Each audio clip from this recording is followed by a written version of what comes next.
আর আপনি নিজেকে এত ছোট কেন মনে করছেন? আপনিও আল্লাহর সেই বান্দা, যে বান্দা আমি, যে বান্দা আর 10 জন মানুষ। আল্লাহ পাক আপনাকেও ভালোবাসেন, আল্লাহ পাক অবশ্যই আপনাকে ভালোবাসেন। জীবনের দীর্ঘ সময় পর্যন্ত আপনি আল্লাহকে ডাকেন নাই, আল্লাহ আপনাকে ফেলে দেয় নাই। আল্লাহ আপনাকে খাওয়ান, এখনো পড়ান, বাঁচিয়ে রেখেছেন, আল্লাহ নিয়ামত দিয়েছেন। আল্লাহ আপনাকে ভালো না বাসলে এমনি করেন? আল্লাহ পাক অপেক্ষা করছেন কবে খালি আপনি আসবেন আল্লাহর কাছে, এসে বলবেন আস্তাগফিরুল্লাহ ওয়া আতুবু ইলাইহি। আল্লাহ পাক অপেক্ষা করে বসে আছেন আপনার জন্য। আপনি কোথায় যাচ্ছেন? ফাআইনা তাযহাবুন। আল্লাহ পাক বলেছেন ফাআইনা তাযহাবুন, কোথায় যাচ্ছ তোমরা? কোথায় যাচ্ছেন?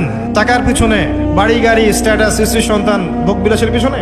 আল্লাহ অপেক্ষা করছেন আপনার জন্য। আসেন, সেজদা করেন, নিকটবর্তী হন, আল্লাহ আপনার জন্য অপেক্ষা করছেন। যাবেন না আল্লাহর কাছে? আল্লাহ পাক সবাইকে আল্লাহর কাছে ফিরে আসার তৌফিক দান করুন।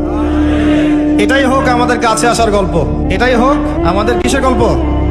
কাছে আসার গল্প। আমাদের জেনার গল্প দরকার নাই, ওদের কাছে জেনা হচ্ছে কাছে আসার গল্প, যার ব্যাপারে আল্লাহ বলেছেন লা তাকরাবু জিনা।